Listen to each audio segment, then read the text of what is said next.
Buenas tardes a todos y a todas. Bienvenidas y bienvenidos a esta presentación online del libro de Francisco García Marcos, Lenguaje, Lenguas y Sociedad, Lingüística Integral, publicado por la editorial de la Universidad de Jaén. Organizamos este evento desde la revista sobre lingüística materialista, Refracción, de la cual soy el editor, y también con el servicio de publicaciones de la misma Universidad de Jaén. Tras leer este último libro del profesor García Marcos, aquí lo muestro, me percaté de que se trataba de una obra seminal dentro no solo de los estudios sociolingüísticos, sino dentro de la propia disciplina de la lingüística. Por este motivo me dirigí tanto a él como al responsable de la colección de lingüística de la editorial de Jaén, Ventura, para plantearles la posibilidad de esta presentación, contando no solo con su aprobación, sino con su entusiasmo, y aquí nos encontramos. Estarán con nosotros la vicerrectora de Cultura de la Universidad de Jaén, Marta Torres Martínez, el director de la colección de lingüística de la editorial, Ventura Salazar, y por supuesto el autor, don Francisco García Marcos. Así que sin más dilación, le doy la palabra a don Ventura Salazar. Muchísimas gracias, Pedro. Creo que podemos tutearnos porque, aun siendo un acto relativamente oficial, creo que estamos entre colegas y podemos relajar un poco el protocolo. Bueno, en primer lugar, a mí me corresponde presentar a la doctora Marta Torres Martínez, a la que le agradezco su presencia en este acto en calidad de vicerrectora de Cultura. Por tanto, es la responsable del vicerrectorado del que depende la editorial de la Universidad de Jaén, cuyo nombre oficial es UG Editorial. Bueno, muchas de las personas que se han conectado conocen a Marta Torres, por tanto, voy a ser muy breve en esta presentación. Debo decir que además de vicerrectora y de ese papel institucional por el que está hoy aquí, ella es profesora titular de lengua española y, por tanto, le atañe muy de cerca el contenido de este libro y sé que está especialmente implicada en la promoción de los estudios lingüísticos en la Universidad de Jaén, allá por donde va.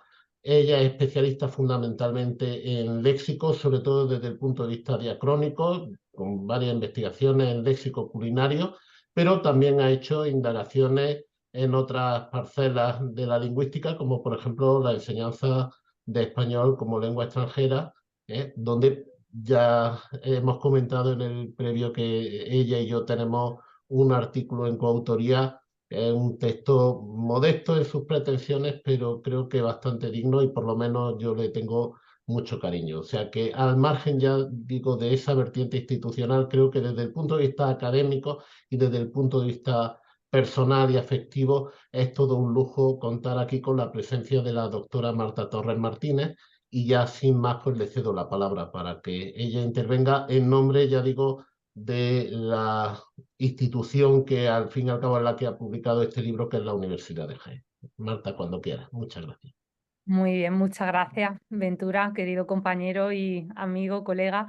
Bien, bueno, ya me han presentado. Soy Marta Torres, vicerrectora de Cultura, compañera del Departamento de Filología Española y, bueno, profesora titular del área de lengua española. Estoy encantada de saludaros a todos, a todas las presentes. Yo también os voy a tutear en esta presentación, especialmente al doctor Francisco García Marcos, el autor del libro que nos concita hoy aquí, catedrático de Lingüística General en la Universidad de Almería, como sabéis. Por supuesto, bueno, ya saluda a Ventura Salazar, director de la colección lingüística, donde se publica esta obra, y a Pedro Fernández Riquelme, profesor investigador en la Universidad de Murcia, director de Refracción de esta revista, que ha promovido esta presentación. Muchas gracias por esta, ¿no?, por esta iniciativa. Bien, también quiero saludar a todos los que están conectados y especialmente, bueno, pues a queridos colegas, ¿no?, y amigos que hacía tiempo que no los veía presencialmente y tampoco virtualmente. Bien, la Universidad de Jaén cuenta entre sus funciones con la difusión del conocimiento y la cultura, por supuesto, y en este sentido la actividad editorial es uno de los mecanismos fundamentales para esa transmisión del conocimiento y también de la divulgación de la cultura, como sabéis. Y esto se convierte en cauce para la realización de objetivos importantes, primordiales en una universidad pública. Además, constituye un medio cualificado para dar a conocer a la sociedad los resultados de su actividad y así rendir cuentas, ¿no?, del uso de esos recursos públicos recibidos para desarrollarla, por supuesto, siguiendo, y esto es importante, criterios con los que avala su calidad, es decir, una evaluación externa, acreditación, transparencia en el proceso editorial, apostando firmemente por la calidad científica de las publicaciones. En este sentido, la editorial de la Universidad de Jaén trabaja con 16 colecciones aprobadas por el Consejo Editorial y regidas por unos principios, como digo, de calidad, transparencia, rigor científico y académico, y que versan, esto es importante, acerca de las distintas ramas de conocimiento: arte y humanidades, ciencias sociales y jurídicas, ciencias experimentales, ciencias de la salud y también ingeniería. Entre estas colecciones se encuentra lingüística, que está dirigida, como he comentado, como sabéis, por el doctor Salazar, y que atiende a la publicación de estudios lingüísticos en un amplio sentido, es decir, incluye actividades propias de las distintas áreas de conocimiento reconocidas en la legislación universitaria española: lingüística general, traducción e interpretación, lingüística indoeuropea, así como las orientaciones lingüísticas de la área filológica: estudio árabe islámico, filología francesa, filología griega, inglesa, latina, etc. Quiero dar la enhorabuena a mi compañera, a mi querido compañero Ventura, por la publicación de este volumen. Ya son 12 las obras publicadas, adscritas a esta colección, que bueno, pues está encaminada a esa obtención, ¿no?, tan ansiada del sello de calidad en edición académica, avalado por ANECA y por FECID, ¿no?, y patrocinado por la Unión Nacional de Editoriales. Bueno, pues trabajando así, yo estoy segura de que el premio estará ahí a la vuelta de la esquina. Bien, quiero dar la enhorabuena también, por supuesto, al autor, al doctor García Marcos, al que agradezco muy efusivamente la publicación de esta obra. Un trabajo que, como él bien indica en el prólogo, viene a ser un resumen condensado de su trayectoria académica. Y es que, si me permitís, pienso, por ejemplo, en el alumnado del grado en Filología Hispánica de nuestra universidad, de la Universidad de Jaén, y pienso en lo necesario que se va a convertir este libro a modo de manual para esos estudiantes que no cursan en su plan de estudios una asignatura destinada íntegramente a la sociolingüística, como disciplina, como sabemos, que se encarga de estudiar y analizar los distintos aspectos de la sociedad que influyen tanto en el uso de la lengua como en esas normas culturales y en el contexto de los propios hablantes.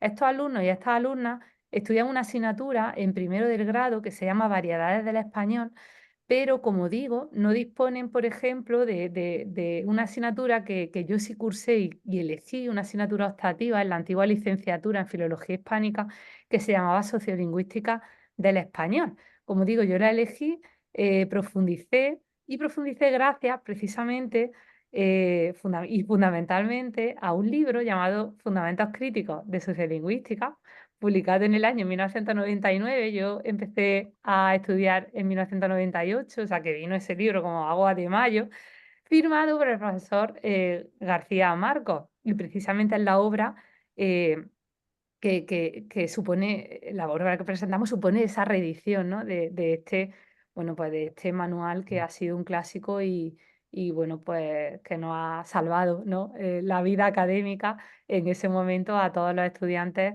que nos acercábamos a la sociolingüística.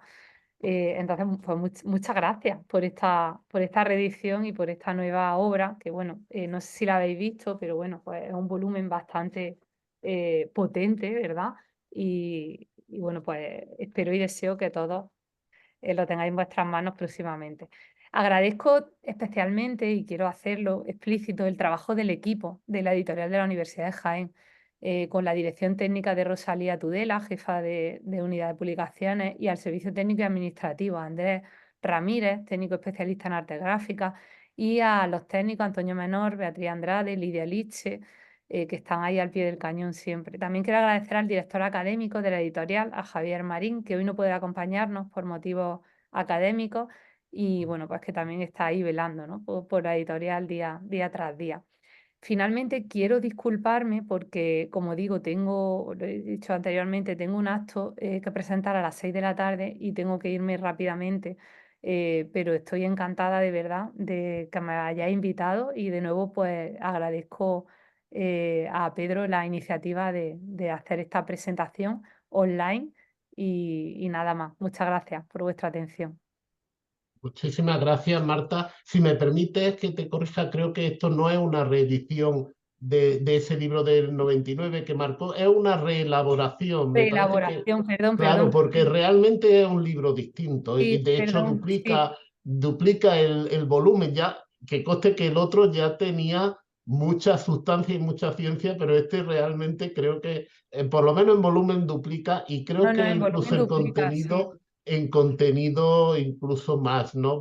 Pero bueno, es un detalle menor, pero para Nada, ha que, sido una errata mía al copiar, perdón, que estamos claro, más acostumbrados a poner reedición que reelaboración. claro, no, Disculpa, porque realmente disculpadme. es verdad que el punto de origen, quizás la idea inicial pudo ser una reedición, pero claro, como habían transcurrido más de 20 años de aquel libro, los avances de la sociolingüística eran de tal envergadura que realmente no era pertinente una mera reedición de aquel libro, que por desgracia no solo está agotado, está Sí, descatalogado, está que es lo triste. descatalogado, sí.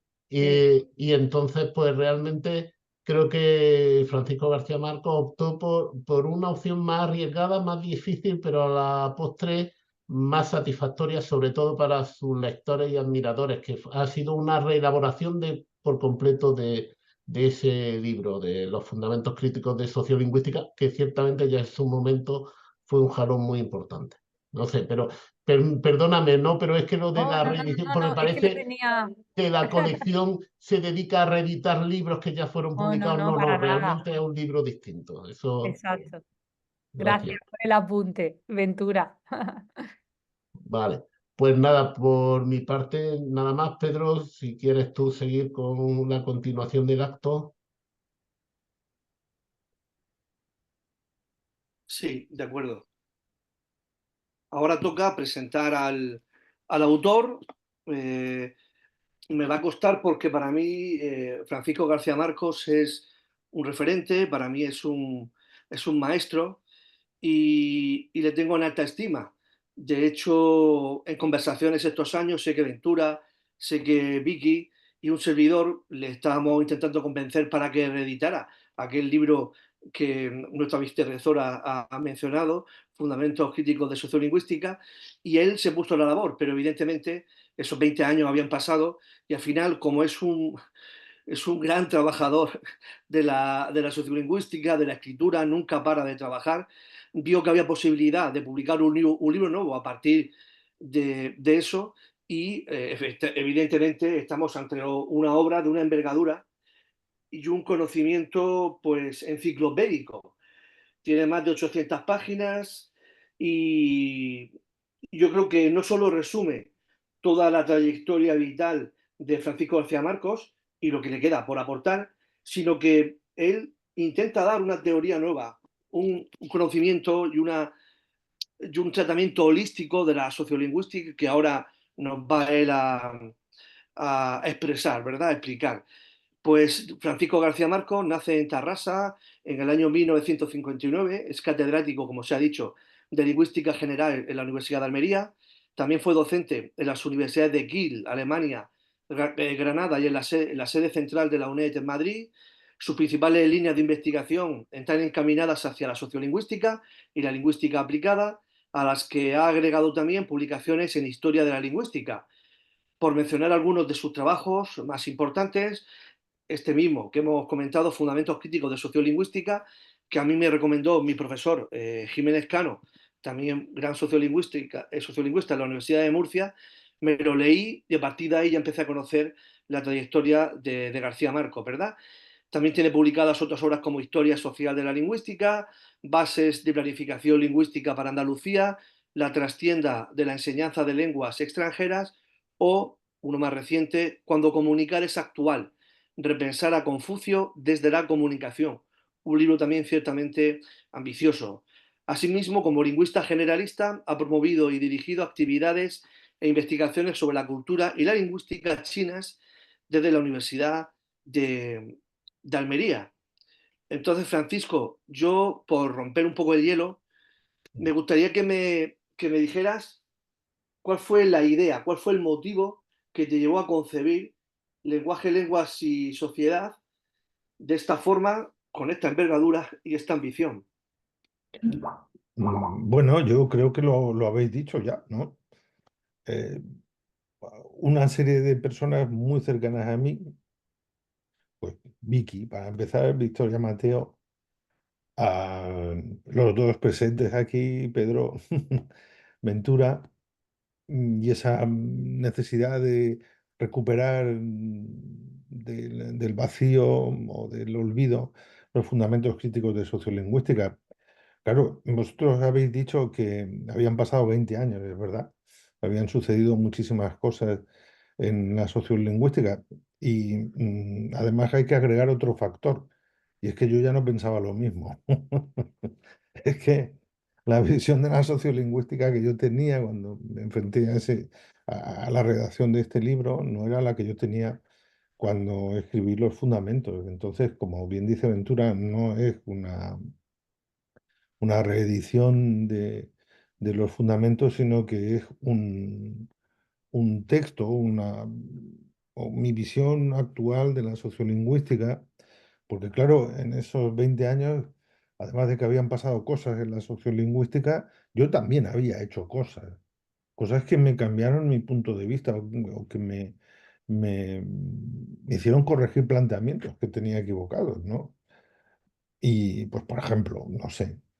Durante muchísimo tiempo, pues había estado aplicando casi de manera mecánica aquello de que en un estudio variacionista un muestreo se hace trasladando la ratio de la voz del 0,0025% que obtuvo en Nueva York. Bueno, pues eso es un error.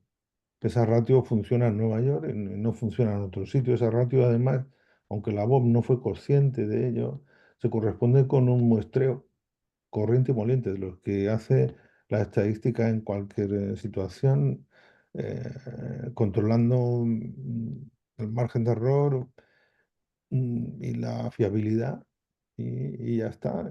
Entonces, para las investigaciones sociolingüísticas no hay que aplicar ningún procedimiento excepcional al de cualquier otro muestreo que se haga en un estudio estadístico, ¿no? Pero eso me costó a mí tiempo y escribí un artículo sobre eso y me di cuenta pues, de que en ese punto, por ejemplo, yo estaba equivocado. Como estaba equivocado al entender las comunidades de habla y las comunidades lingüísticas, que yo había seguido la formulación clásica, ¿no?, de los sociolingüistas variacionistas, y para mí es un error ahora. Y bueno, como eso muchas cosas, y entonces pues me planteé que en realidad yo lo que tenía que escribir era otra sociolingüística, básicamente, ¿no? No sé si quieres que sea yo ahora quien formule una pregunta, Pedro. Sí, Ventura, vamos así, sí. Muy bien. Pues yo quería preguntarte, Paco, ¿en qué medida piensas que la sociolingüística ha constituido una ampliación disciplinar para la lingüística contemporánea? Es decir, de buscar nuevos elementos, nuevas vías de indagación sobre la realidad del lenguaje humano. ¿En qué medida ha abierto horizontes que antes de la sociolingüística ni siquiera se planteaban? Bueno, claro, eso es evidente. Antes hablábamos de Juan Carlos Moreno Cabrera. Eso es una cuestión que hemos hablado Juan Carlos y yo en alguna ocasión, y estamos de acuerdo en que la sociolingüística constituye un modelo lingüístico. Luego se podrá discutir si es mejor, si es peor, si tiene más, menos limitaciones, pero es un modelo lingüístico. Yo creo, antes habéis dicho que me he dedicado a la sociolingüística, a la lingüística aplicada. Bueno, a ver, yo soy profesor de lingüística general y siempre digo que soy un profesor militante de lingüística general, lo cual quiere decir que reconozco que o yo vivo como una de mis preocupaciones profesionales la historia de la lingüística, ¿no?, que es una de nuestras señas de identidad. Em, mm, y a mí me gusta hablar de la sociolingüística siempre desde una perspectiva historiográfica. Creo que hay un libro que hace un epistemólogo sobre la situación de la lingüística en torno a los años 60, que es Pisani, que me parece que es muy esclarecedor. Él habla de que en esa época surge una línea de quiebra epistemológica en la lingüística que él llama el paradigma dinámico, la aparición del paradigma dinámico. Es decir, que frente a los modelos de base estructuralista, entre los que, por cierto, incluye la gramática generativa, pero bueno, eso lo podríamos discutir o no, pero es su formulación. Hay, a partir de los años 60, una preocupación por tratar de explicar el uso real de las lenguas, no solo la distribución geográfica de las lenguas, sino el uso. Y es en ese paradigma en el que empiezan a emerger una serie de modelos. Y si nos fijamos en ese paradigma, en lo cronológico coincide con la primera andadura de la pragmalingüística, con las primeras formulaciones de la ciencia del texto, van surgiendo el análisis de la conversación y surge la sociolingüística. Entonces yo la entiendo en ese paradigma como un modelo que efectivamente nos aporta mm, una visión de cosas relacionadas con la vida de las lenguas que hasta entonces no les habíamos prestado atención, nos habían resultado desconocidas y en ese sentido pues nos ha ampliado, claro, nuestro conocimiento acerca del lenguaje y de las lenguas, ¿no? Teniendo en cuenta una advertencia, yo siempre digo a mis estudiantes de sociolingüística una advertencia de Irwin, uno de los pioneros de la etnografía del habla, con la que yo estoy muy de acuerdo. Nosotros en sociolingüística, cuidado, estamos en condiciones de formular universales como muchos laterales. Y si uno se pone a pensar, pues de alguna manera es lógico, ¿no? Es decir, si nosotros estudiamos la interacción de las lenguas y las sociedades, pues esos universales tendrán que ver con o estarán directamente determinados por el tipo de retícula social del que estemos hablando. Entonces hay que tener muchísimo cuidado a la hora de tratar de hacer generalizaciones que vayan, digamos que más allá de los límites de las retículas sociales o del tipo de retículas sociales con las que estamos trabajando. Pero volviendo a tu pregunta, sí, claro, yo creo que sí. La sociolingüística ha aportado una ampliación de nuestro conocimiento, de nuestra perspectiva. Entre otras cosas porque la sociolingüística desde el principio ha sido muy amplia, ha abarcado muchísimas cosas. No sé. Sí, bien, Francisco. Entonces, si tuvieras que sintetizar en unas líneas, ¿cuál sería la tesis o idea principal que has querido transmitir con tu publicación? La tesis, bueno, no, yo no he pretendido hacer nada distinto de lo que hace cualquier obra de sociolingüística, ¿no? Tratar de explicar la relación entre las lenguas y las sociedades y ya está. Claro, en sus diferentes aspectos y en sus diferentes niveles y en sus diferentes manifestaciones. Es que esa relación es compleja, mm, compleja en el sentido del paradigma de la complejidad, es decir, tiene muchísimos elementos y muchísimos engranajes, ¿no? No se puede reducir a una visión exclusiva de alguno de sus componentes. Esa ha sido una tentación, una mala tentación que ha tenido la sociolingüística durante mucho tiempo, ¿no? Pues decíamos que sociolingüística era el análisis de la variación de las lenguas. Y fuera de eso era todo sociología. Bueno, hoy sabemos que esas visiones tan maximalistas no tienen mucho sentido, que la relación entre las lenguas y las sociedades es muchísimo más rica, ¿no? Entonces, pues la tesis ha sido tan sencilla como esa, tratar bueno, de hacerme cargo en la medida de lo posible de ese vínculo entre las lenguas y las sociedades que es un vínculo consustancial. Yo cuando lo explico también a mis alumnos, siempre les digo que la sociolingüística en el fondo la justifican los paleontólogos. Y se me quedan así mirando con una cara un poco rara, como si estuviera jugando con ellos, y no, es que lo pienso en serio, ¿no? O sea, cuando los paleontólogos, Maturana y Varela, por ejemplo, en el árbol del conocimiento, explican que nuestra mutación como especie y nuestra pervivencia como especie se debe a que hemos sido capaces de desarrollar una capacidad de comunicación a través del lenguaje humano superior a la de otras especies y que esa capacidad está en la base de la socialización, de manera que socialización y lenguaje están íntima e intrínsecamente unidas. Am, y que eso forma parte de nuestro código genético. Bueno, es el fundamento más incuestionable de por qué hay que estudiar las lenguas en relación con las sociedades, sin ninguna duda. Pues Sí. en relación un poco con esto y también con esa visión historiográfica que tú siempre reivindicas y yo también, ¿no? Eh, ¿Consideras que hay algún autor o escuela de los orígenes de la sociolingüística, ¿no? Que hoy en día esté injustamente preterida que es lo que tú has comentado antes? Es decir, obviamente el nombre de la voz a todo el mundo se le viene a la cabeza dentro de los fundadores de la sociolingüística, Fishman en la línea de sociología del lenguaje y tal. Yo sé que en tu libro dedicas mucho espacio a la tradición de la antigua Unión Soviética, de Italia y otras corrientes.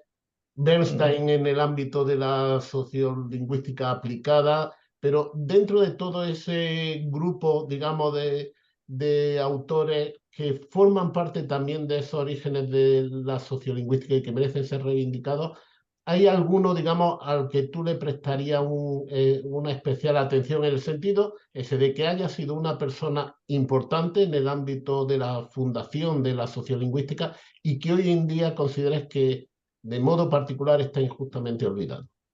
Bueno, yo creo que hay autores que me faltan y, y otros que me sobran.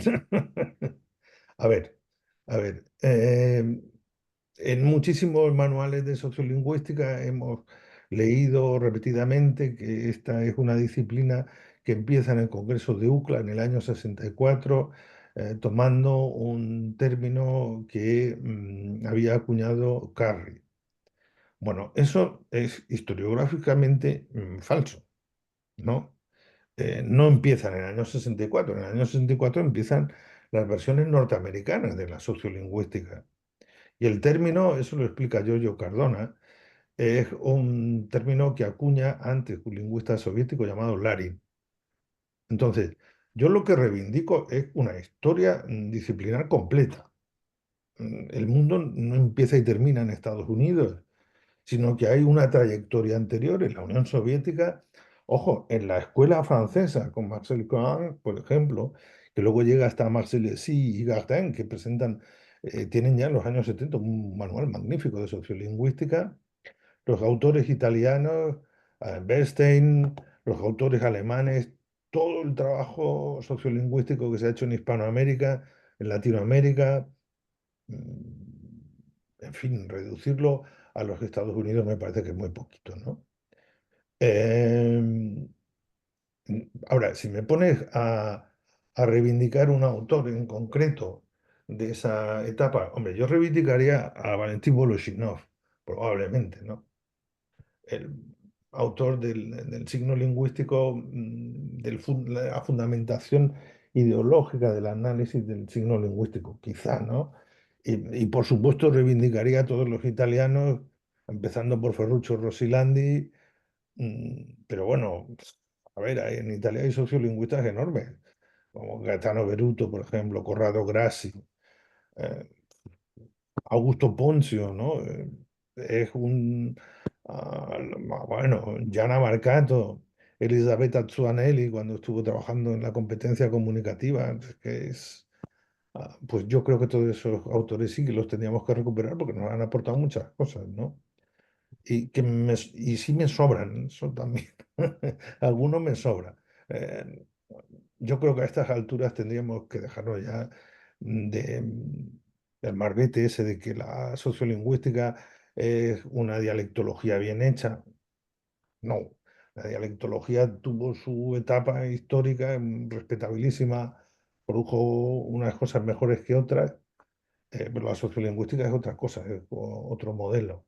Como también me parece que tendríamos que abandonar ya la idea esa de la sociolingüística que se ocupa del entorno urbano y la dialectología del entorno rural.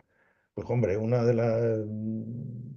los primeros trabajos realmente de cabecera de la sociolingüística española fue el estudio de Borrego Nieto, por ejemplo, en Villa de Pera de Sayago. Y era un entorno rural, una investigación magnífica, ¿no? Entonces,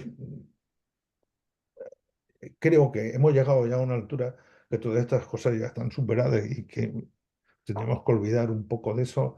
Además que en España tenemos el problema de que todavía algunas veces la sociolingüística parece que tiene que pedirle permiso a la genealogía derivada de Alvar y compañía. Bueno, Alvar hizo un trabajo dialectológico que está ahí, pero Alvar no fue sociolingüística sociolingüista ni por asomo, ni en el estudio ese ultra mencionado de Canarias, ¿no? Es otra cosa.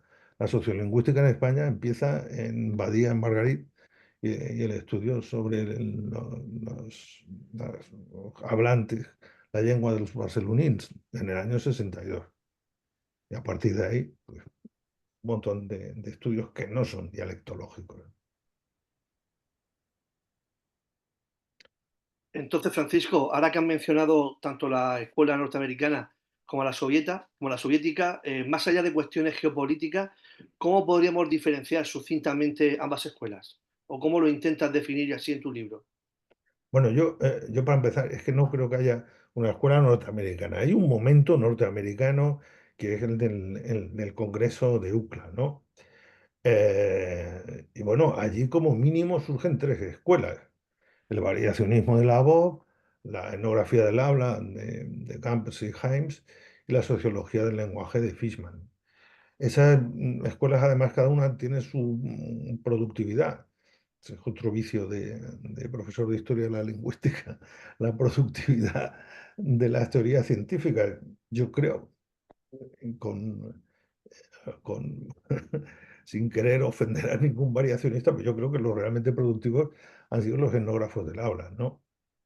Porque la etnografía del habla luego ha entroncado con la sociolingüística al micronivel, con la sociolingüística crítica, y bueno, creo que ha tenido un recorrido más amplio, ¿no? Entonces, en Estados Unidos yo creo que hay tres escuelas como mínimo. En la Unión Soviética básicamente hay una escuela de corte marxista que estudia diferentes aspectos de la vida social de las lenguas, ¿no? Eh, y que aborda realmente temas importantísimos, temas de primer nivel en la tradición lingüística. O sea, no solo, yo hablaba antes de Voloshinov, claro, es un referente, pero hay que pensar que hay otros autores pues que se adentran en temas tan fundamentales, tan de siempre en la tradición lingüística, como por ejemplo el cambio, ¿no? Los trabajos de Mishaninov, de Znegirev, por ejemplo, las relaciones entre la lengua y el pensamiento. Entonces, claro, es un modelo muy potente en el sentido de que aborda realmente temas nucleares de la tradición lingüística desde esa perspectiva, desde ese enfoque sociolingüístico de una base, de una lectura marxista de la realidad. Eh, pero bueno, hay más, ¿no? Quiero decir, pues, por ejemplo, en Australia hay toda una corriente de estudios sociolingüísticos, de sociolingüística aplicada, fantástica, ¿no? Las investigaciones de Smollett o las teorías variacionistas de Guy, que no es lavoviano, o no digamos ya toda la influencia que desarrolló allí Halliday, ¿no? Entonces, bueno, si yo no... A ver, yo he aprendido mucho de los norteamericanos. Pero lo único que digo es que el mundo no empieza y termina en Estados Unidos, sino que el mundo, como decía Ciro Alegría, es ancho y ajeno. Muy bien. Eh, si Me- me permite, tu me- libro lleva como espera, subtítulo La sociolingüística integral. un momento, ¿me permitís un segundo? Sí, por supuesto. Venga. Tenemos unos minutos. De camino, aprovecho para enseñar el libro, ¿eh? Así que se vea bien. A ver, voy a quitar por un momento deteriore el fondo. Me gusta enseñar el libro así, pero también me gusta enseñarlo así, para que se vea de verdad. Que veamos que es grande, ¿eh? Sí, sí, sí. Que es Aquí hay integral. mucha ciencia, para todo. Y ya animo, si alguien tiene un manuscrito de lingüística y no sabe dónde remitirlo, la colección lingüística de la Universidad de Jaén, es una colección joven desde 2017, pequeña, como ha dicho Marta Torres, ya tiene 12 títulos publicados. Hay 3 más en proceso y varios manuscritos que ahora mismo están en evaluación. Que ya digo, no somos Cambridge University Press todavía, pero queremos hacer las cosas bien y creo que modestamente lo estamos haciendo. Y estas cosas pues nos llenan de orgullo y satisfacción, que decía el emérito. Entonces, pues quiero que sepáis que esta opción, si para publicar la tenéis, ya seguiré haciendo publicidad en otro momento. Después Haces de muy bien, haces muy bien. esta cuña la meto, pero ahora te dejo a ti, Paco, que sigas. Bueno, te estaba comentando Sí, lo de eso, ¿no? integral. Que, que el libro lleva por subtítulo la sociolingüística integral, ¿no? Eso de lenguaje, lengua y sociedad, como Sí. subtítulo, la sociolingüística integral. ¿Cómo debe interpretarse el adjetivo integral en este contexto? Y no solo porque aquí está todo, como digo, sino, a ver, en términos cualitativos y no tanto como cuantitativos. Bueno, eso es mala señal, Ventura, porque eso quiere decir que no está muy claro qué hace ahí el adjetivo integral. Hombre, a ver, vamos a ver, una primera interpretación sería un término que pretende ser integrador, es decir, que pretende integrar todas las perspectivas sociolingüísticas mm, sin discriminación de escuelas, sino como un bagaje de lo que ha sido el estudio de las relaciones entre lenguaje y sociedad. Lo que pasa es que sí, como nos conocemos, Ventura, tú sabes que yo, aparte de eso, pienso en el término integral en otro, en otro sentido. Ah, mm, bueno, está, no es que esté próximo, es que forma parte de la misma propuesta de renovación del pensamiento humanístico que se produjo en Italia, ¿no? Cuando ellos hablaban de historia integrales, por ejemplo, ¿no?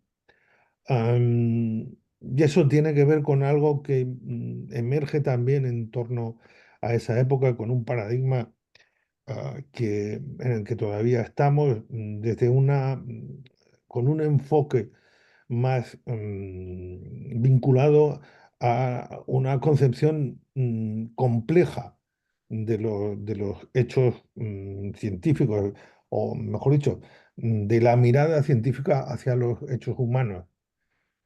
En definitiva, el lenguaje es una parte de la vida humana. Entonces, ¿qué sucede? Pues sucede que yo entiendo que las relaciones entre lengua y sociedad simultanean varios niveles de información, varios niveles de implicación. Por lo tanto, nuestro trabajo es integral en ese sentido, en el sentido holístico de abarcar esos distintos niveles de integración. Mm, a ver, mm, tuve la tentación de tratar de incluir un capítulo similar al que sirve para finalizar la obra, ¿no? Una propuesta acerca de si es posible una historiografía mm, lingüística de base sociolingüística, ¿no? Y tuve la tentación de incluir otro capítulo en el que me preguntara o nos preguntara si es posible una sociolingüística cautológica. Yo intuyo que sí, pero no he sido capaz de desarrollarla. Intuyo que sí, y un poco el concepto de integral va por ahí, ¿no? Somos capaces de tener esa visión integradora global de los distintos fractales que componen la realidad de la interrelación entre las lenguas y las sociedades. Pues en esa duda estoy.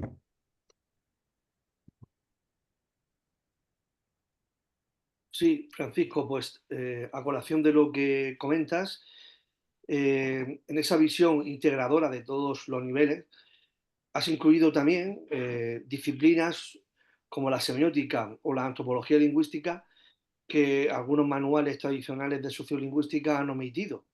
¿Qué crees que han podido aportar estas disciplinas o por qué crees que han sido obviadas en otros manuales de la disciplina? Es que esa pregunta es muy interesante, Pedro, porque no sé si lo digo en algún punto del libro, pero en todo caso, en todo caso, si no lo he dicho ahí, lo pienso. La sociolingüística ha tenido una disposición muy franca y muy positiva para plantear vínculos interdisciplinares, y te diría más, intradisciplinares. eh, mm, por ejemplo, al principio, cuando surge la sociolingüística, se la clasifica de unas maneras muy extrañas. Bueno, la clasifican de lingüística aplicada, la clasifican de interdisciplinaridad. No, no es eso. No es eso. Otra cosa es que al estudiar los vínculos de las lenguas y las sociedades, tenga puntos en común con otras disciplinas que se ocupan también de distintos aspectos de las sociedades. Precisamente desde esa perspectiva de que, a ver, las fronteras entre los fenómenos sociales unas veces están claras, pero otras no tanto. Si eso sucede, eso sucede con los átomos, pues figuraos con los fenómenos sociales. Entonces, es cierto que hay terrenos de vinculación muy próxima y que en ese sentido se puede plantear un trabajo interdisciplinar que puede ser pues, realmente fructífero. Hombre, a ver, tengo que reconocer que si no hubiera leído a los italianos al principio de mi formación en sociolingüística, no sé si habría tenido este planteamiento, ¿no? Pero claro, allí era absolutamente espectacular ver cómo un trabajo sociolingüístico se vinculaba con un estudio semiótico sobre la comunicación, sobre el urbanismo, sobre la antropología, sobre mil cosas, ¿no? Y se hacía un diagnóstico social integral, integrador desde diferentes ángulos, de diferentes aspectos, porque al final la realidad es una y compartida.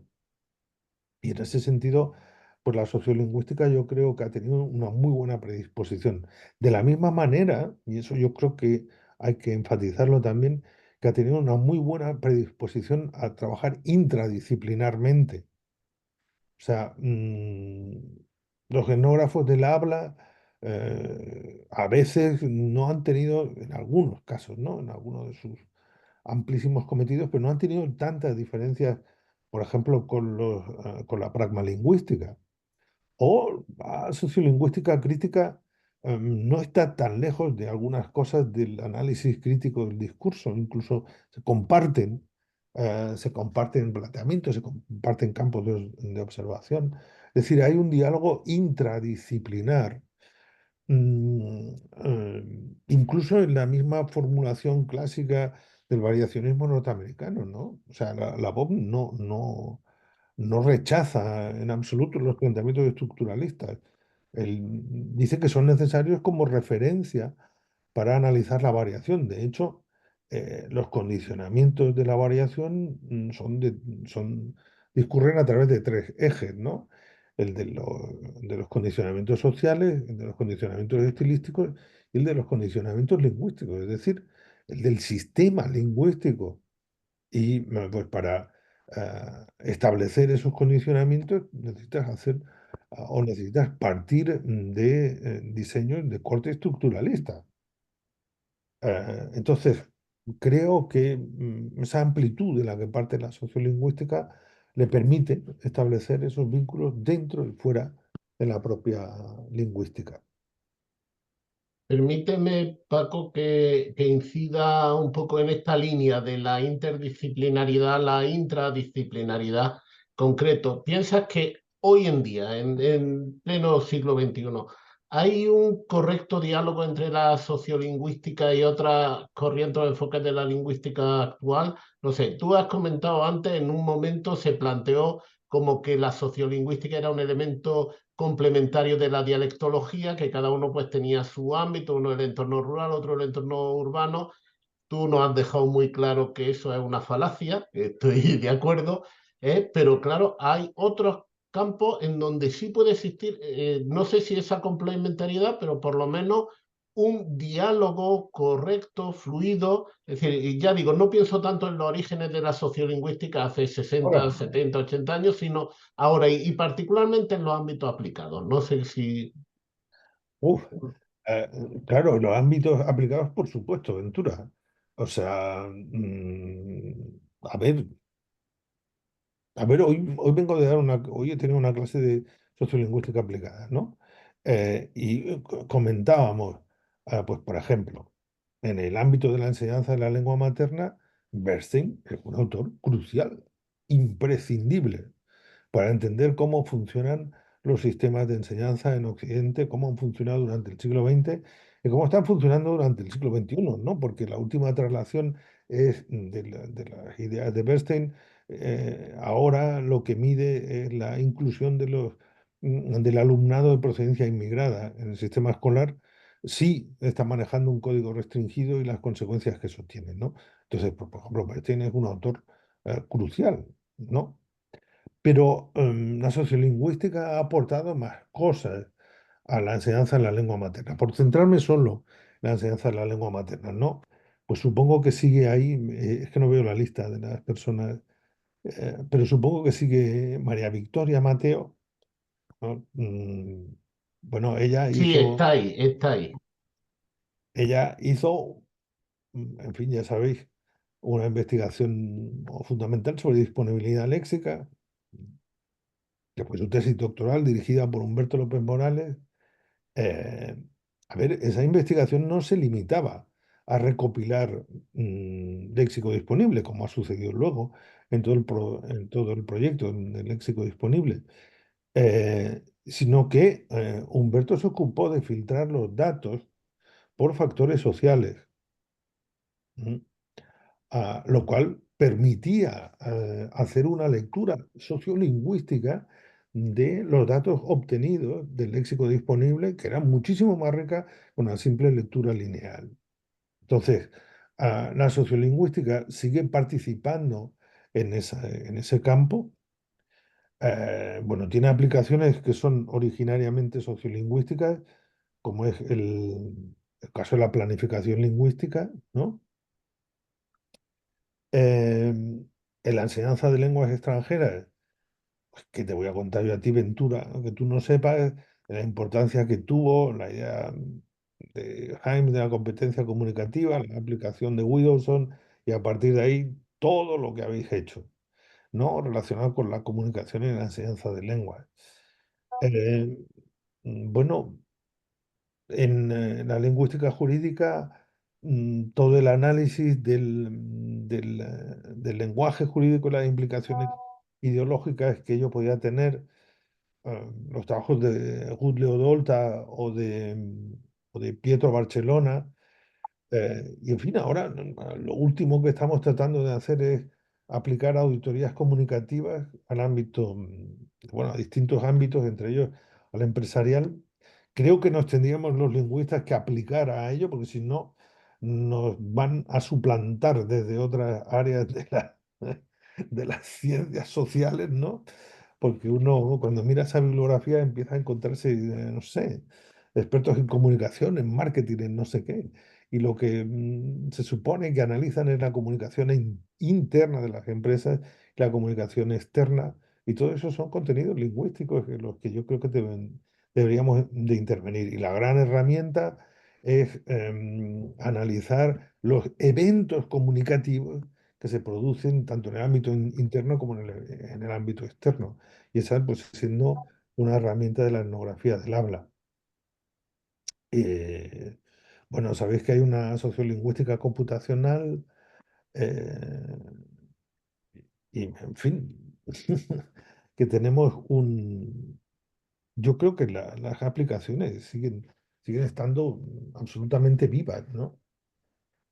De la misma forma que en los peritajes lingüísticos, claro, uno de los indicios son las variables sociales, las variables sociolingüísticas y el comportamiento de las variables sociolingüísticas. Aunque luego los jueces no te hacen caso, pero bueno, esa es otra cuestión. De eso tienes tu experiencia, me consta. Sí, sí, sí, sí, esa es otra cuestión que tú puedes peritar lo que sea que lo hacen de su caponza, pero en fin. A veces, no digo yo que todos, pero sí. Y Francisco, Dime. se usa mucho el adjetivo crítico o crítica para, eh, digamos, identificar distintas escuelas, lingüística crítica, análisis crítico del discurso, teoría crítica, cuando la escuela de Frankfurt, y también hay una sociolingüística crítica que tú mismo has mencionado ahora y que desarrollas en el libro. ¿Por qué hay una sociolingüística crítica? ¿Cómo la definirías? ¿Es útil?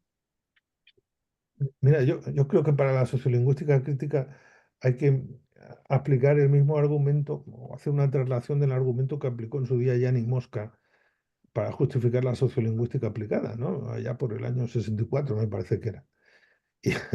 Y, Yanni Mosca sostenía que si había unos científicos que se dedicaban a estudiar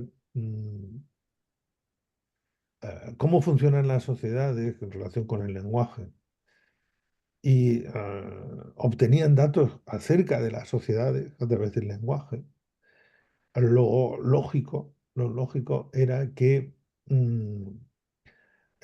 empleasen esos datos para tratar de mejorar las sociedades, ¿no? Terminar de completar el círculo. Pues yo creo que con la sociolingüística crítica sucede lo mismo. Si analizamos las sociedades, si somos capaces de detectar comportamientos, aspectos, actuaciones que son susceptibles de ser mejoradas, son susceptibles de ser em, de recibir aportaciones constructivas, lo cual significa, claro, analizar si siempre se está actuando de manera constructiva en las sociedades con el lenguaje y a través del lenguaje.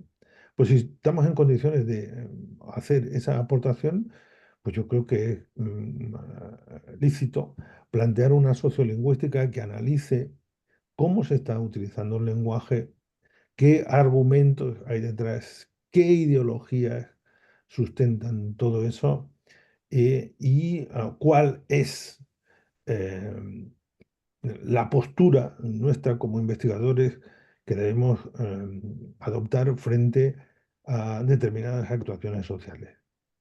Yo iría más allá y yo aplicaría o diseñaría una sociolingüística metacrítica, una sociolingüística que analizase la sociolingüística o la lingüística crítica. Porque muchas veces cuando analizamos eso nos situamos en una especie de estrato celestial por encima del bien y del mal, y no. Estamos muchas veces defendiendo una ideología, a veces de manera implícita y otras de manera explícita. Y ahora voy a poner un tema, no, voy a poner un ejemplo, voy a poner un ejemplo arriesgado, porque la última vez que puse ese ejemplo, hace no mucho, por poca si tiene que venir a buscarme en los cuerpos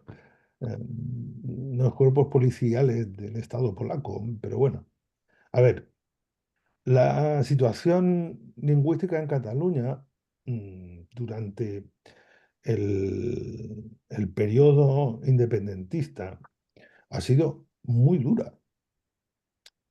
Podríamos discutir si se ha cometido o no un genocidio lingüístico o si se ha intentado perpetrar un genocidio lingüístico o no, si se han soslayado derechos lingüísticos o no. Bueno, es un tema muy complicado. Es un tema muy complicado con actuaciones muy complicadas, ¿no? Y con connotaciones muy complicadas. Por ejemplo, considerar que el castellano, el español, es una lengua extranjera en Cataluña y que los descendientes de los inmigrantes no tienen derecho a aprender esa lengua a través del sistema escolar, eh, a mí me parece una monstruosidad, porque hay que tener en cuenta que esos descendientes de los inmigrantes llevan 100 y pico años en Cataluña. Y los primeros murcianos llegaron a Cataluña a principios del siglo XX, como tú bien sabes. Entonces, a ver, en Barcelona se promulga una Declaración Universal de los Derechos Lingüísticos en la que se reconoce que, en la que se reconoce que todos los ciudadanos del mundo tienen derecho a transmitir su lengua materna sin restricciones. Eso se aprueba en Barcelona. Entonces, ¿qué sucede? Que los descendientes de los andaluces, extremeños, murcianos, no tienen derecho a transmitir su lengua materna en Cataluña. O sí, ya digo, es una cuestión muy dura que además cuando se plantea, pues la gente se enfada y salen determinadas cosas, ¿no? Yo a lo que me refiero es a otra cuestión. Al hilo de esa confrontación, en Cataluña hay actuaciones públicas de colegas nuestros, colegas que fueron profesores míos a los que yo admiro enormemente a pesar de esas actuaciones, ¿no? Y por eso vamos a olvidarnos de nombres. Pero se trata de personas muy conocidas, muy respetadas en Cataluña, etcétera, etcétera, etcétera, que ante los medios de comunicación, en programas de la televisión, en la prensa escrita, dicen, hay que tener en cuenta que el bilingüismo es el inicio de la muerte de una lengua. Bueno, nosotros como lingüistas sabemos que eso es mentira, que eso es una falsedad absoluta. Y el mejor contraejemplo de eso es el propio catalán, que ha convivido con otras lenguas desde siempre, empezando por el Imperio Carolingio, siguiendo por la Corona de Aragón, la Corona de España, etcétera, etcétera, etcétera, etcétera. Entonces, detrás de ese argumento, detrás de ese ejercicio de guardián de la lengua, ¿qué es lo que hay? Detrás de ese ejercicio de guardián de la lengua lo que hay es la defensa de una ideología independentista a ultranza. Eh, eh, entonces, esa intervención que está hecha desde la lingüística oficial, amparada desde la lingüística oficial, que se vende socialmente como un argumento de legitimidad de políticas lingüísticas que pretenden el monolingüismo estricto en Cataluña, mm, pues yo entiendo que los sociolingüistas debemos someterlo también a examen y también a crítica.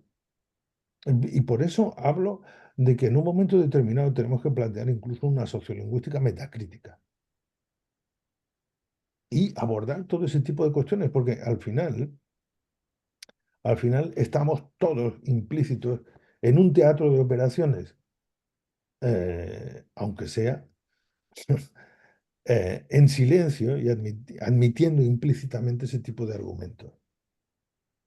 Permíteme, Paco, que intervenga al hilo de lo que estás diciendo, porque precisamente yo conozco al menos las declaraciones de una persona, que creo que es una de aquellas a las que tú te refieres, que lo mismo que consideraba que el bilingüismo español-catalán en Cataluña es perjudicial y atenta a la supervivencia del catalán, en otras declaraciones decía que el bilingüismo aranés-catalán en el Valle de Agrán era muy beneficioso y dignificaba a la población del Valle de Arán y que la integraba en la comunidad de la patria catalana y tal, y que entonces es decir, que el problema no es el bilingüismo, el problema es qué lenguas componen ese bilingüismo y ese contacto. Y eso Como decía nuestro querido y recordado maestro José Andrés de Molina Redondo, eso no es política lingüística, eso es lingüística política, Sí. que Sí, puede ser legítima, pero hay que saber que estamos hablando de otra cosa, ¿no? bueno, puede ser legítima o no. Quiero Sí, decir, claro, quiero decir, cuando tú te dedicas a poner en circulación desde tu autoridad profesional de la lingüística, cosas como que el bilingüismo es la primera fase de la extinción de una lengua, cuando sabes que no es así, y tenemos múltiples ejemplos a lo largo de la historia, ¿no? sí. Eh, Digamos, es una falsedad amparada, motivada por la ideología y no por la ciencia. claro, claro, claro. Pero si eso tú lo expones como ciudadano de a pie, pues muy bien, es tu opinión. Ahora, cuando tú lo expones como lingüista, tienes una responsabilidad más grande. Ujú. Muy bien. En otro orden de cosas, si me Claro. permite, en tu libro dedicas, como ya ha dicho Pedro en otro momento, dedica atención a diversas corrientes que habitualmente faltan en los manuales de sociolingüística al uso, y se han mencionado ya algunas aquí, pero hay una que a mí personalmente sí me ha sorprendido, y es que dedica un apartado bastante representativo a la antropología lingüística de Estados Unidos en la primera mitad del siglo XX, digamos la línea liderada esencialmente por Boas y luego Sapir, Worf, y toda esa corriente. Ya digo que a mí me ha sorprendido porque para mí esa antropología lingüística o lingüística antropológica, no voy a entrar ahora en ese debate, entre otras cosas porque no me siento cualificado, ¿no? Pero no sé, para mí me extraña, no sé si eso de verdad forma parte de pleno derecho de la sociolingüística o más bien constituye un antecedente situado en los aledaños. Ya digo, por lo menos esa era la percepción inicial que yo tenía, pero perfectamente puedo estar equivocado. No sé el por qué ha incluido esa corriente en concreto, ya digo, porque me ha llamado la atención y si quieres, pues otras que a lo mejor tampoco son habituales en los textos de presentación de la sociolingüística. Bueno, la he incluido en un apartado en el que yo hablaba precisamente de los vínculos de la sociolingüística con otras preocupaciones lingüísticas aledañas, ¿no? En la línea que comentaba antes, de que la sociolingüística sí es capaz de dialogar con otras áreas de la lingüística, con otras áreas humanísticas afines y próximas. En el caso de la antropología lingüística es que además hay un elemento histórico, historiográfico importante, y es que la etnografía del habla parte de trabajos antropológicos lingüísticos. De hecho, Himes publica en revistas de antropología lingüística norteamericanas. Y bueno, yo creo que hay un pozo interesante porque además fíjate que, claro, la antropología lingüística eh, y de lo que estamos hablando se ocupa de las relaciones entre las lenguas, la realidad, el pensamiento. Y ese es uno de los temas que yo decía que la sociolingüística mm, mm, se adentra en cuestiones fundamentales en la historia del pensamiento lingüístico humano. Y esa es una de ellas. Entonces, no sé, tiene proximidad por, por, por ese tipo de preocupaciones con la antropología lingüística. Claro, pues si nos ponemos, si nos ponemos generosos, puede tener implicaciones pues o proximidades pues con la teoría de los FOTA, ¿no? De Panini o con los modalistas, por ejemplo, ¿no? O como quien dice que Dante fue el primer sociolingüista de la historia y otro tipo de barbaridades. Sí, sí, pero a lo que me refiero es a que, claro, son preocupaciones clásicas. Los seres humanos se han preocupado siempre a lo largo del tiempo y a través de distintas civilizaciones se han preguntado cómo es qué conexión hay entre el lenguaje, la realidad, el pensamiento. El lenguaje expresa la realidad de manera fidedigna o no. Lao Tse decía que no, porque todo era el Dao y el Dao era insondable. Los griegos con las etimologías en realidad querían saber si los sonidos reflejaban el arjé de las cosas o no, y así llegamos hasta nuestros días. Entonces, en ese sentido, ese nexo de la sociolingüística con la antropología del lenguaje a mí me parecía interesante rescatarlo por ese vínculo con otras preocupaciones humanas que han estado próximas y sobre todo porque esa visión de las lenguas imbricadas en los mecanismos sociales y culturales fue una de las bases de la etnografía del habla. Y bueno, pues por eso pensaba que merecía la pena que estuvieran por ahí, ¿no? Muy bien, gracias. Ya, ahora sí lo veo mucho más claro. Bueno, Sí, Francisco, yo te quiero lanzar mi última cuestión para que luego venga el acto y ya pues pasamos a un diálogo con los compañeros y compañeras que están conectados.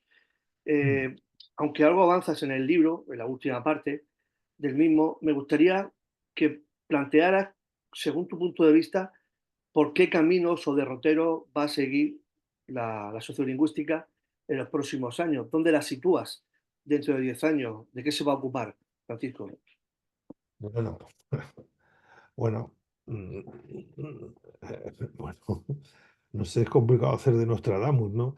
A mí bueno, no sé si vamos a adentrarnos ahí, me gustaría que fuéramos capaces de ver si es posible esa perspectiva cautológica que yo comentaba antes, mm, que desde luego puede cambiar la perspectiva sincrónica del trabajo sociolingüístico.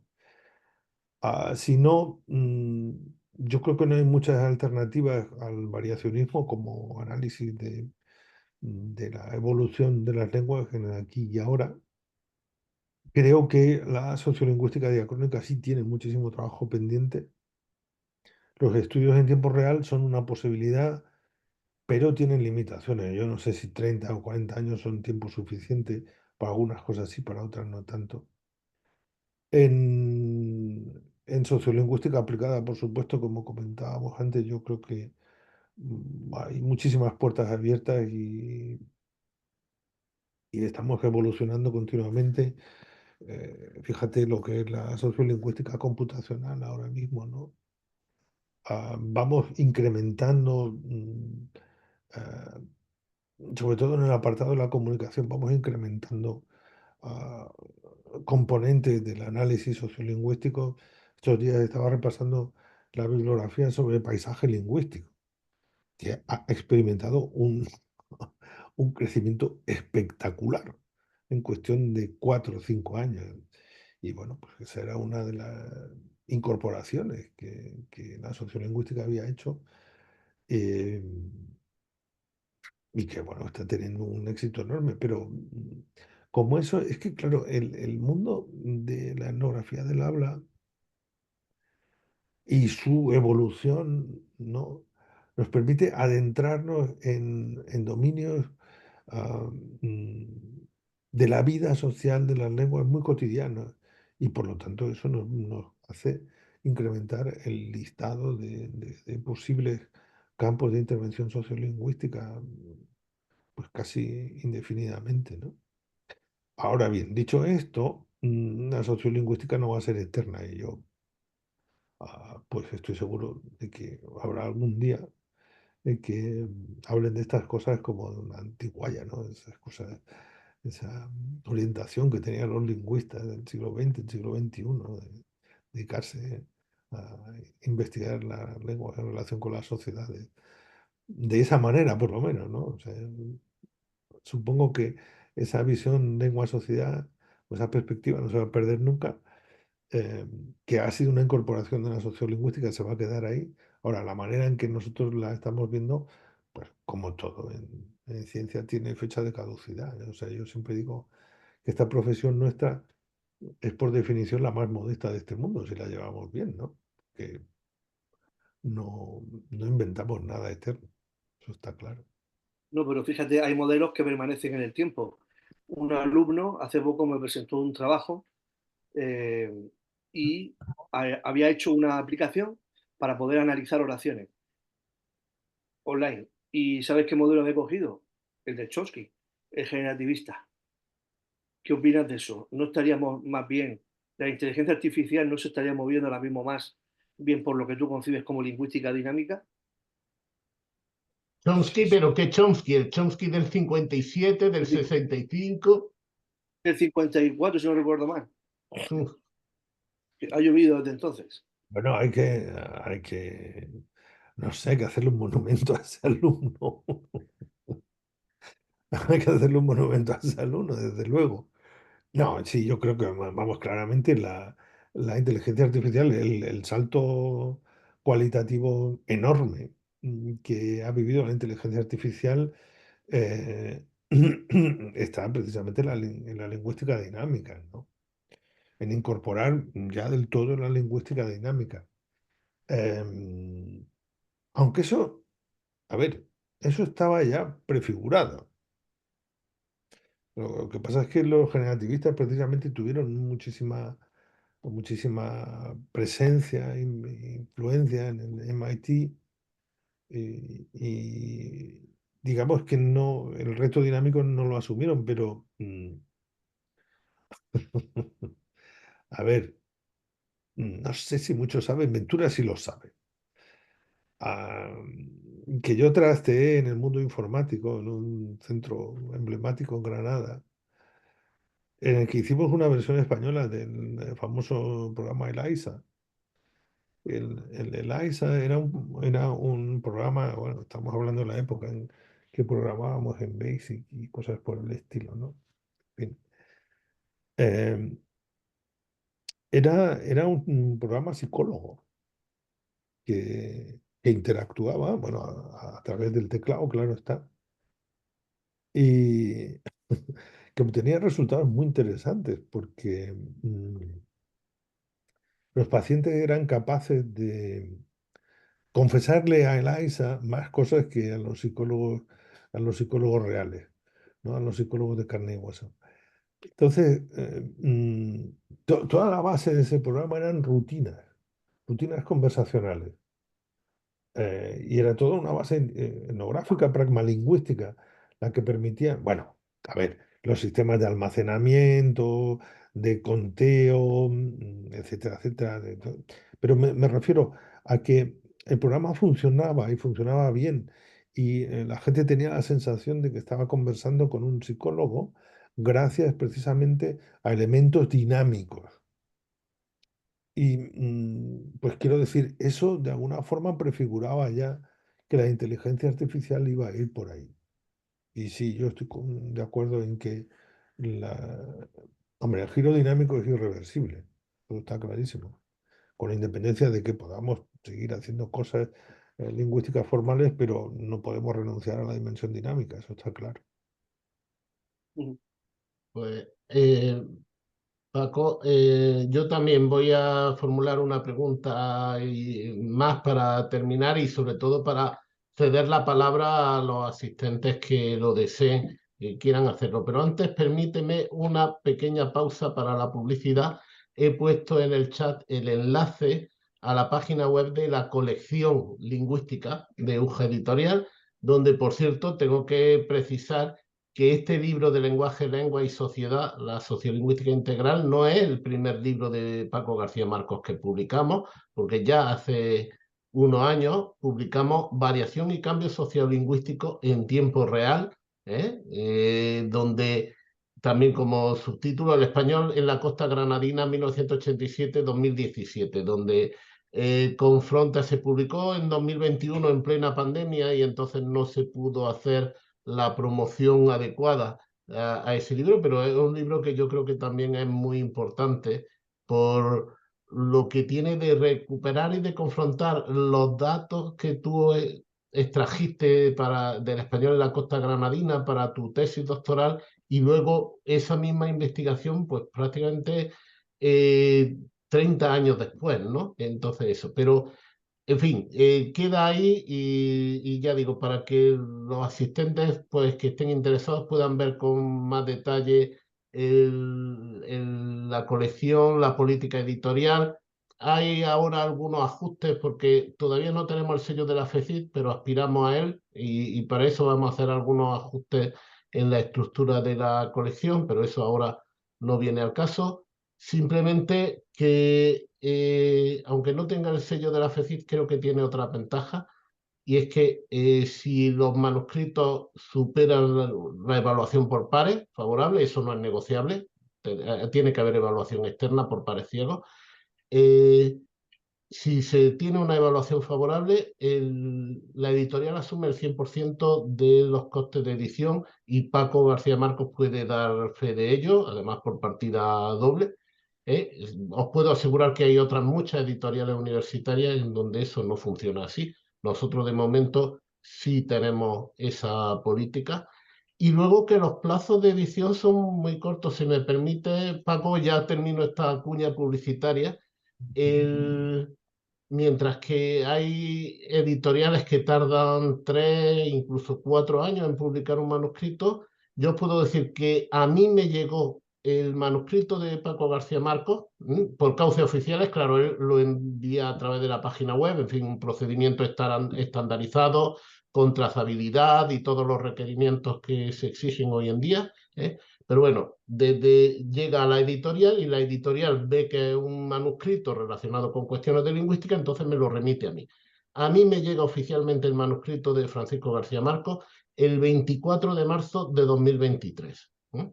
Está todo el proceso de revisión por pares y todo eso. El informe final que yo emito, ya favorable para decir, procédase ya con lo que es el proceso técnico de publicación, ese informe final es del 31 de mayo de 2023. Es decir, menos de 2 meses. O un poco más, perdón, un poco más de 2 meses. No llega a 3 meses. Luego, por supuesto, tiene que pasar por la ratificación del Consejo Editorial y luego todo lo que son los procedimientos de impresión. Pero el libro tiene un ISBN de 2023. La edición electrónica, siempre la edición en papel, por cuestiones técnicas, se retrasa un poquito más, pero ya el ISBN va vinculado a la edición electrónica y salió. Es decir, un libro cuyo manuscrito me llega a mí a finales de marzo de 2023, se publica dentro del año 2023. Entonces, creo que esos son factores que también conviene tener en cuenta, ya digo, si hay algún potencial autor en la sala que esté interesado en remitir algún manuscrito. Y el sello de la FECID, insisto, no lo tenemos, pero aspiramos a tenerlo. De todas formas, a mí no me obsesiona, a diferencia de a nuestra querida Marta, la vicerrectora. Es decir, yo creo que si hacemos las cosas bien, el sello vendrá por añadidura, por su propio peso. Pero ya sabéis que siempre en la instancia de gestión de la universidad, pues siempre se busca conseguir ese tipo de reconocimientos con la mayor brevedad posible. Y bueno, una vez cerrada esa cuña publicitaria, visiten nuestro bar, ya de verdad, y en terreno más personal, porque creo que esto no deja de ser una conversación entre amigos. Paco, ¿qué lugar ocupa este libro dentro de tu trayectoria académica? Que como ya podemos ver es muy dilatada. Es decir, ya hemos dicho que es una reelaboración de un libro que apareció originariamente en 1999, pero que es realmente un libro diferente. Sí. En fin, ¿qué puedes decir de este libro en lo que es eso, mirando hacia atrás sin ira sobre tu trayectoria académica? Yo creo que tenemos que apelar al saber popular, ¿no? Cuando te preguntan por cuál es tu hijo favorito y dices, bueno, ¿qué dedo de la mano me corto, no? Pues, no sé, cada libro tiene su historia. Hombre, este libro, lo habéis dicho, resume un poco todo lo que yo he hecho en sociolingüística. Pues sí, claro. Entonces, en ese sentido, tiene una consideración muy, muy, muy especial, en el sentido de que es un poco una condensación de lo que ha sido mi trayectoria académica. Por luego hay otros libros a los que yo les tengo también un cariño especial por motivos distintos, pues por ejemplo La Divinidad Políglota, pues porque yo no sé si es un libro de lingüística, yo diría que es un ensayo, pero bueno, le tengo mucho cariño a un libro que tuvo muy mala trayectoria, no sé por qué, pero bueno, las bases de planificación lingüística para Andalucía, y bueno, no sé, no terminó de funcionar, o le tengo mucho cariño a la edición que hice de la tesis de Ángel Ganivet, que fue una tesis sobre sánscrito. Ganivet era un sánscritista. O sea, cada uno tiene lo suyo. Y por supuesto, al otro libro de Jaena, de tiempo real, porque es una investigación dificilísima, pero dificilísima. Mm, Entonces, cada uno tiene lo suyo. Y este lo que tiene es un poco que es el resumen de todo lo que he hecho, ¿no? En sociolingüística. Muy bien, pues Muchísimas si alguien, gracias. Nada, Pedro, pues sí, si quieres sí, ceder la palabra. sí, si alguien del público quería eh, hacer una pregunta, hacer un comentario, seguro que Francisco estará encantado de dar su visión. Veo que Carla tiene el libro de nociones de sociolingüística, que Es fue que, el primero. claro, estabais comentando el libro del 99 y yo fue de los primeros que me dejó mi jefe, Emilio Prieto, del 94, era este libro. Y estabais ahora hablando del 99, etcétera. Y dije, fijaos, este era de 1993. Y que, bueno, pues estos de ediciones Octaedro tan divulgativos, pues van estupendamente para todas las clases, ¿no? que tenemos que dar. Así que nada, yo simplemente me alegro, os quería dar las gracias por permitirnos a los que estamos fuera, ¿no? y lejos, pues estar este ratito de tarde con vosotros, a los que nos interesa la sociolingüística, pues viendo esta gran obra, ¿no? También, así que nada Ese más. libro del Ujú. 93 como un epítome de lo Sí, que luego fue el libro del claro, 99. eso Y yo es, lo leí con muchísimo placer y mucho gusto. eso Y es. he dicho que el primer libro, no, me leí antes tu libro del 91 del español de la Costa Granadina, entre otras cosas, porque yo corregí las pruebas, si recuerdas, porque tú para eso de corregir pruebas eres nada más que regular, ¿eh?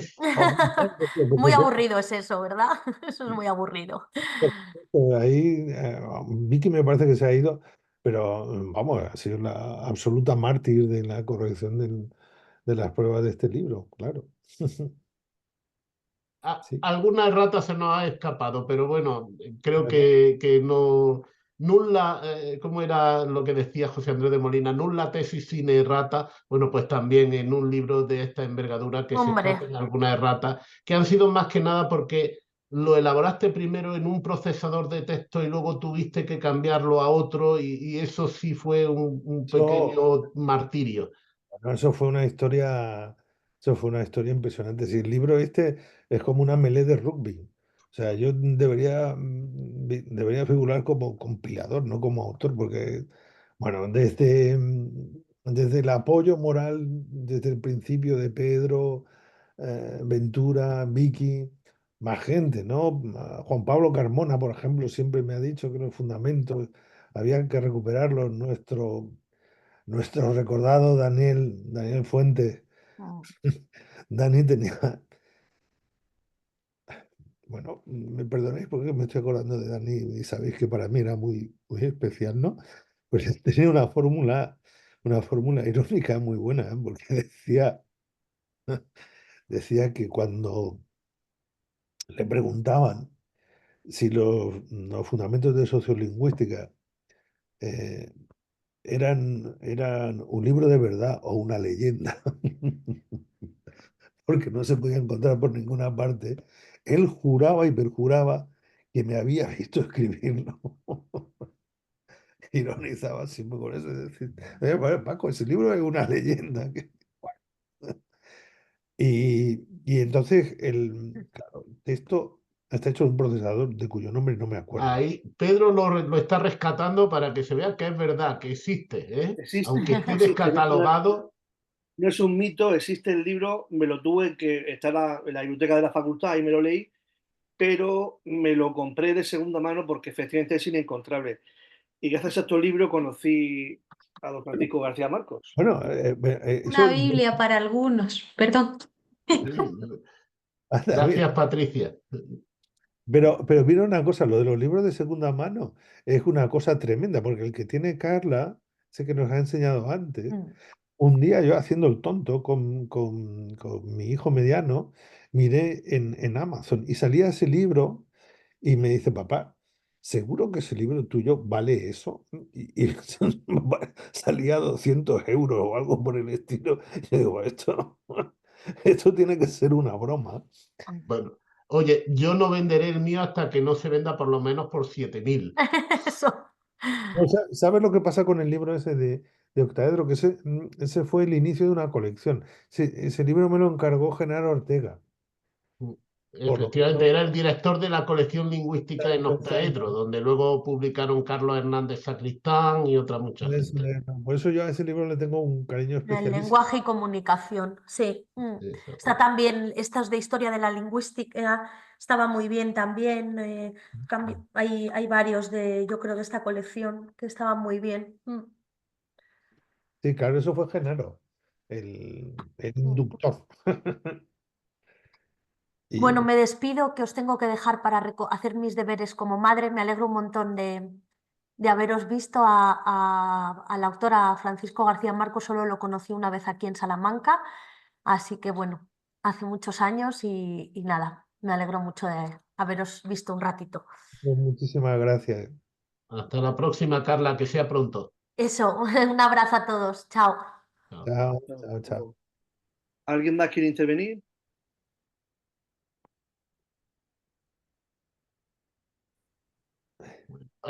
Lo hemos dejado sin palabras, eso soy yo que apabullo, pero por favor, con toda libertad. Patricia, Bueno, pues aprovecho para saludarte, me alegro de que nos veamos a través de esta vía. Es que Y Ventura impone mucho respeto. Yo puedo decir que puedo contar una anécdota, sí, porque fue un acto público, Ventura. En Sí, una, sí, venga. en una tesis doctoral en la Universidad de Almería, en la que él oficiaba como presidente. Durante su intervención se autocensuró a sí mismo, se llamó la atención a sí mismo como presidente porque se estaba excediendo en la intervención. ¿Tú lo recuerdas, Ventura? Sí. Sí, claro que sí, me saqué tarjeta amarilla y estuve a punto de sacar la tarjeta roja. Por supuesto, nos dejó a todos fuera de juego. Sí que Bueno, tengo que decir, al hilo de lo que ha intervenido, de lo sí. que ha Y, dicho, me despido de Yecid, que se ha despedido por el chat. Gracias. al hilo de lo que ha dicho Ventura, yo quiero eh, decir que el trato que he tenido en la Universidad de Jaén y en la editorial de la Universidad de Jaén ha sido excelente, que son unos profesionales enormes, eh, no solo que trabajan rápido, sino que trabajan muy, muy bien, que creo que, además estoy convencido de que la colección esa es un poco un símbolo de lo que es la Universidad de Jaén. Ventura sabe que lo he dicho en público varias veces y no tengo ningún inconveniente en repetirlo. Para mí la Universidad de Jaén es un ejemplo de cómo se fundamenta bien una universidad joven y cómo crece con un fundamento serio una universidad joven, ¿no? Y esa colección de lingüística es un ejemplo de ello y yo solo tengo palabras de gratitud para todo el equipo editorial de la Universidad de Jaén y para la Universidad de Jaén. Eh, por, su- Muchísimas gracias. por supuesto, no me he dejado terminar. Por supuesto que cuando hablamos de Ventura no son solo palabras de gratitud después de una vida entera conociéndonos y apreciándonos, ¿no? Y por supuesto quiero darle también las gracias a Pedro y a Refracción por la oportunidad de estar aquí juntos en este acto, como todas las cosas que he hecho con Refracción, pues tan extraordinario, ¿no? Y mi enhorabuena, Pedro, ya también. sabes que esta es tu casa y que en Refracción puedes publicar cuando quieras, es un honor para nosotros. Bueno, pues gracias a todos por la asistencia y esperemos vernos de nuevo, muy prontito, de nuevo hablando de lingüística o de sociolingüística. Un fuerte abrazo a todos y gracias. Muchísimas gracias. Adiós. Adiós, adiós.